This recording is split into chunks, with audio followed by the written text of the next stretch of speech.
Precious Wanderings is a green, free mana instant from Final Fantasy that lets us search our library for a basic land or a town card and put it into play tapped. Then we also put a +1/+1 counter on target creature we control. Whenever a new set releases, I keep a keen eye out for any new ramp, interaction or card draw that might be suitable for a wide range of decks and potentially become a new staple. And I think Precious Wanderings is one of those. I know this card doesn't seem that impressive. After all, if it comes to ramp, speed is essential.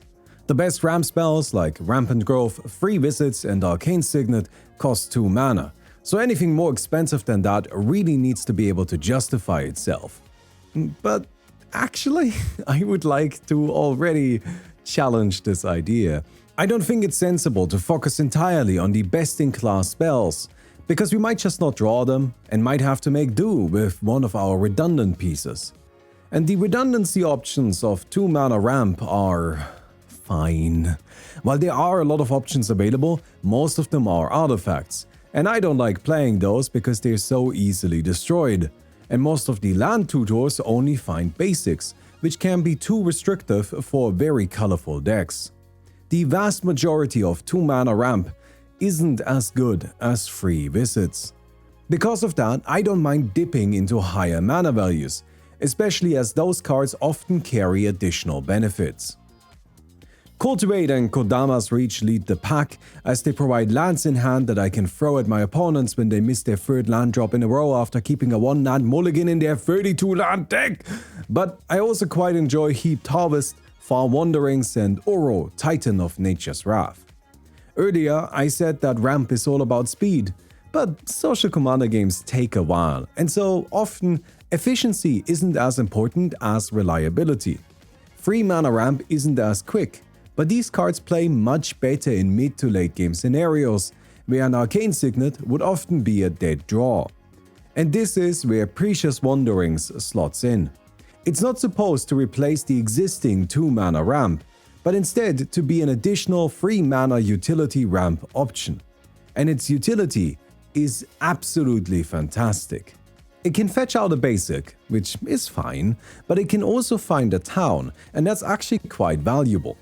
The Gold Saucer, Eden, Seed of the Sanctum, and Clyde's Hideaway are all great utility lands in the decks that can use them, because they cover a broad range of possibilities. But even setting these aside, Precious Wanderings can just find a 2-color town to fix our mana, which is actually pretty noteworthy by itself. Most ramp is basics only, while Precious Wanderings can get 2-color lands.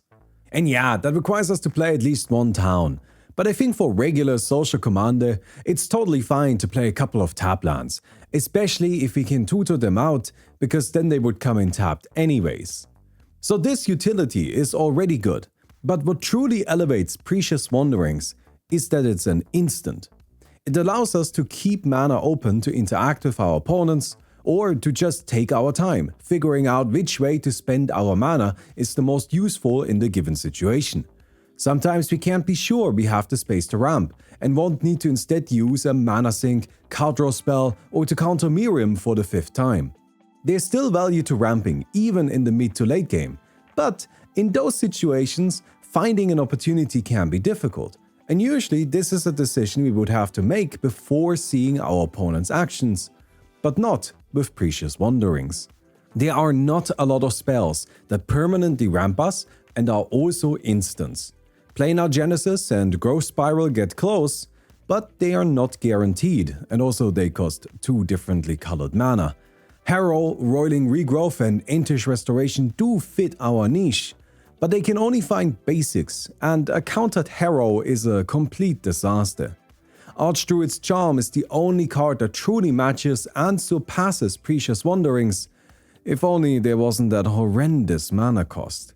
Instant speed ramp is a really narrow category, which means that the decks that want this kind of effect definitely want Precious Wanderings, especially because it also gives us a +1/+1 counter, making it a combat trick.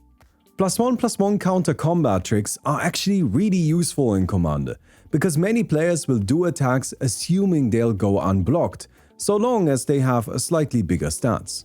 Jump blocking and combat tricks just aren't really much of a thing, because 40 life is so much that taking a hit is not a big deal, and that has conditioned many players into treating stats as something static and combat as predetermined. Of course, there are some decks where combat tricks are expected, but outside of those, Precious Wanderings will really catch some people off guard.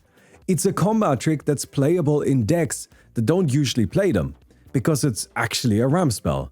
And that means this thing will have a really high kill count. Ramp that's also removal at the same time is even rarer than instant speed ramp. It's just binding the Old Gods and Death Sprout. I mean, there's some other cards that maybe qualify, but those are really the only ones that I think are somewhat playable. But Precious Wanderings is easier to cast, cheaper, and can hit better lands than either one of those. I'm not arguing that Precious Wanderings is the strongest card of the set, but rather that it's incredibly easy to fit into a wide range of decks while actually being worth spending free mana on. I think it should see lots of play because it's very powerful and compresses utility in a way that very few other cards do. I am certainly picking up multiple copies. Aside from Precious Wanderings, I think Final Fantasy has a couple of other commons and uncommons that are quite noteworthy. Since the video is a bit short right now, let's just speed through some of those. But before we do, don't forget to give the video a thumbs up and check out my Patreon for lots of bonus content. Haste Magic is a 2-mana red instant that gives a creature +3/+1 and haste until end of turn. Then we exile the top card of our deck and we may play it until our next end step. I'm always a big fan of impulse drawing. Haste is generally useful, and +3/+1 is actually quite a noteworthy amount of stats, so just at face value this card is already pretty good. But what I like most about it are its political implications. Haste Magic doesn't specify that we need to control the creature. We can use it to help one of our opponents get a favorable attack in, or even to manipulate combat into an unexpected situation by using it as a combat trick on our opponent's creatures. As I already said, people really don't expect those kinds of shenanigans. The impulse draw lasting until our next end step also means we get access to the card even if we cast Haste Magic on an opponent's turn, further supporting this kind of plan. Oh, and somewhere in here, I lost track of the little guy. Sada is hyperventilating just thinking about this card. Moving on, Diamond Weapon is a 9-mana green 8/8 that costs 1 less to cast for each permanent card in our graveyard, letting it go as low as 2 mana. It also has reach and is immune to all combat damage. Diamond Weapon is the kind of card that will excel in self-mill focused decks, where it will immediately get yeeted into a greater good to draw 8 cards. Within those decks you can replace Galta, as it serves the same purpose. An easy to cast big boy to immediately throw into the meat grinder. Personally, I'm quite happy that I already pulled one for my 6th deck and I expect it to be fantastic. Another one for the self-mill gang is The Final Days, a 4-mana black sorcery that creates 2 2/2 black horror creature tokens. This is not good. It's not good, but it also has flashback for 6 mana, and if we cast The Final Days from a graveyard, it instead creates as many of those tokens as we have creatures in our graveyard. 6 mana is a totally fair price to pay for that kind of effect, as in a creature-focused self-mill deck, it'll often create 10, maybe 15 2/2 horrors. More than fair, that's actually just super broken. However, this is balanced by needing to pay the 4 mana upfront. Except, of course, we'll just mill this thing straight into our graveyard and bypass that. The Final Days is an excellent finisher in the kind of decks that can easily make use of it. Pew Pew UFO is a 2-mana colorless 0/4 with flying that also taps to pull a land from our hand into play. It also has another ability related to towns, but who cares? This is a second Walking Atlas, and that's something I'm really excited about. Putting a land from our hand into play is usually reserved for green, but green is already so good at ramping that it just doesn't need it. The color that benefits most from this kind of ramping is actually red, because they impulse draw a lot, then play their exiled lands, and then don't have any more land drops for the lands in their actual hand, where they slowly but surely accumulate. Walking Atlas and now Pew Pew UFO are the best way to actually get those lands into play, making this a really valuable new card. Talking about ramping, side quest Catch a Fish is super sick. This is a 3 mana white enchantment that says at the beginning of our upkeep, we look at the top card of our library, and if it's a creature or artifact, we may reveal it. If we do, we put it into our hand, create a food token, and then flip the enchantment. On the back, we got Cooking Campsite, a land that taps for a white mana, and which we can tap by sacrificing an artifact and paying 3 mana to give all of our creatures a +1/+1 counter. In decks that play enough creatures or artifacts, this is essentially 3 mana, draw a card, get a food, ramp a strong land. There's no trick here. That's just amazing. Yeah, sometimes we might miss for a couple of turns, but hey, we're fishing, gotta take our time. We should eventually hit, and once we do, side quest Catch a Fish easily pays for itself and then accumulates value for the rest of the game. And finally, a quick shout out to Realm Sketching for also being non-green land ramp. As I'm writing this video, Final Fantasy has been out for about a week, including the pre-release. Going into the set, I thought it was going to have a really big impact on player counts. I run the Commander Nights at my local game store, Deck, Dice and Dungeons in Gießen, and I was really stressed that we're going to have too many people. I'm of course happy about any new players, but once we get into like a player count of 30, there are going to be some logistical issues. Like we can do it, it just gets a little exhausting, that's all I'm saying. But then, you know, the Friday comes around, and it's just the usuals. The Tarkir release was way more busy, with lots and lots of players coming in and us having kind of a really hectic evening. At the same time though, Magic the Gathering Arena is booming, and that has left me wondering if the Final Fantasy player base is primarily a digital player base. It makes some sense to me, since we're talking about a video game series here. Collectors of physical goods for video games don't usually expect to play with them. They just like having them and then go back to playing the video game. I don't know. I'm also bringing this up because I'm wondering what the impact of Final Fantasy was like in your local community. Maybe I'm experiencing an anomaly. Maybe the Final Fantasy players are still unboxing their cards, or they prefer other formats.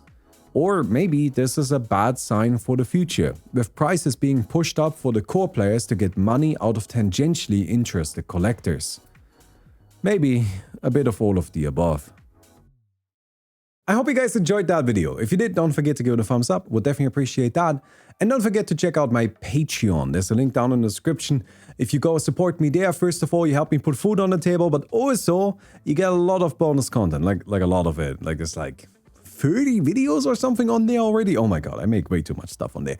Anyways, go check out the Patreon if you want all kinds of things, deck techs, deck lists, just kind of set reviews, just random ramblings about all kinds of things. Completely unrelated thing, by the way. I have always wanted to know how to riffle shuffle. I don't know, as just something that I thought would be cool, or I always thought it was cool. So this week I was just like, you know what, I'm just gonna get out some bulk and I'm just gonna practice riffle shuffling. I mean, how difficult can it be? Turns out it's not that hard. Figured that out pretty quickly. Anyways, but while learning riffle shuffling, I figured something else out. I've always wondered how magic cards get damaged like this. You see, like with the corners like this. Always wondered how that happens. And turns out, it's because of riffle shuffling. I didn't know that.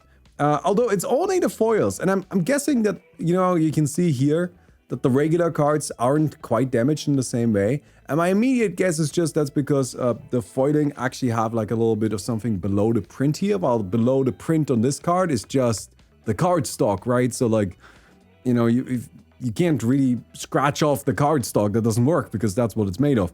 So anyways, sorry, did I just give you trauma by showing you horribly damaged magic cards? I gotta say, I really like the look of these actually. I kind of want to find some cheap foils, like land foils, and riffle shuffle them until they look like this, because I think they look really cool. I don't know, is that weird?